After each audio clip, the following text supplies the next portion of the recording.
Hello everyone, it's me lukemick here, and this is my review for The Hunger Games Catching Fire.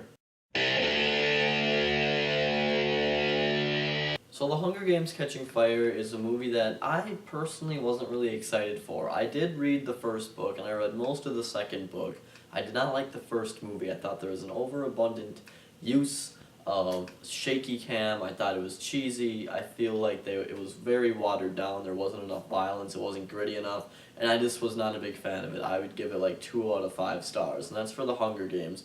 So going into The Hunger Games Catching Fire, I really wasn't too excited. I did think, judging from the trailer, that it looked quite a bit better than its predecessor, and I was really excited to see the addition of Philip Seymour Hoffman. I like Philip Seymour Hoffman. The movies that he's been in haven't been any of my all-time favorites, but I think he's one of the most talented actors working today, and I thought it was really cool to see that he was going to be in the new movie. So going into The Hunger Games Catching Fire, I was optimistic, and I gotta say, it was pretty good. I was actually very impressed with it, and I enjoyed it, even though it was very, very long. So, let's get into it. The story is basically Peeta and Katniss. How could I forget the main protagonist's name?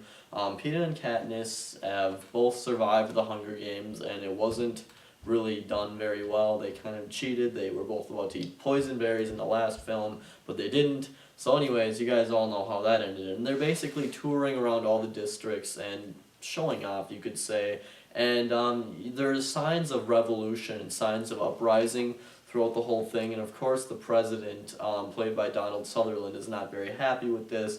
And he's sort of pressing Katniss to prove to everybody that she is in love with Peeta and that, he really is asking a lot from her, and it's stuff that she doesn't know if she can really do, and she doesn't want to be the leader of a revolution. She just wants to go on with life. She didn't ask to be in the Hunger Games or anything. She was just sort of thrown into it, and it really deals a lot with the political drama and then the drama between all the characters. So I thought the story was really good. The first half of it is a bunch of stuff leading up to the Hunger Games and everything, the actual fight.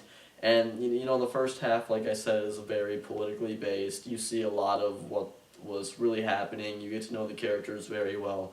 And then the last part is actually a very exciting, big game set piece. I really did enjoy both acts of the movie. I guess you could say it's split into 2 acts. Now let's talk about the performances. I thought everybody in this movie was actually really good, except I'm not a big fan of the character Gale. And, Liam Hemsworth, he's all right in the movie, but I don't know. I'm just not a big. I don't know. His performance just didn't do much for me. Josh Hutcherson is obviously in the movie as Peeta. I thought he was a lot better in this one, and as we all know, Jennifer Lawrence as Katniss is very, very good as well. There's just a lot of people in this movie that I could talk about. Donald Sutherland is very despicable and sinister as the president, the very controlling president. Like I said, Philip Seymour Hoffman was in the movie as well, and I really liked his character. He was the new game maker, and he was almost as bad as Donald Sutherland at some parts, so I thought he was really good, and I'm trying to think if there's anyone else.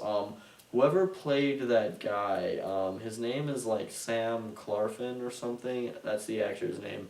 I don't remember his character. Finnick. Whoever played Finnick, I really liked him as well. The only person, like I said, I really didn't like very much in the movie was Liam Hemsworth. I don't know, maybe it's because of Paranoia earlier this year, but I don't know. And now, tonally, this movie has a much better tone than the first Hunger Games. I found the first Hunger Games to be really just kind of cheesy at a lot of times. It seemed to lose focus a lot. But this one I thought had a very consistent and gritty feeling throughout. You could see the turmoil that all the people were going through. I actually cared about a lot of the characters, and a lot of this goes into the directing. It's directed much nicer than the last one. It doesn't have a bunch of shaky cam. Like I said, though, I just really felt for all the characters in this movie and this whole situation. It felt very real. I thought it was pretty gritty.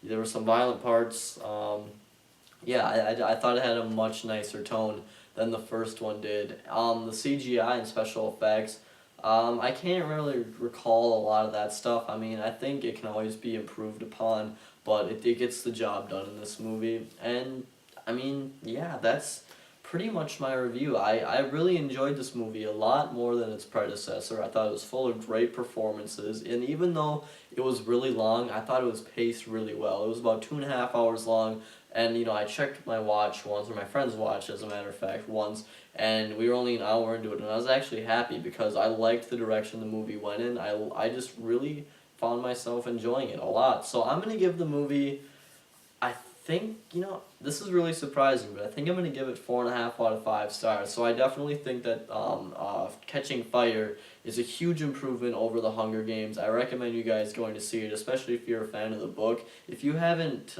seen the movie yet and you've read all the books and you consider yourself a fan, then I don't know what you're doing because it's Saturday, and the movie came out on Thursday. So anyways, guys, this is me, lukemick here, signing off. Please subscribe and please watch my next video because it is going to be an unboxing for the Sony PlayStation 4.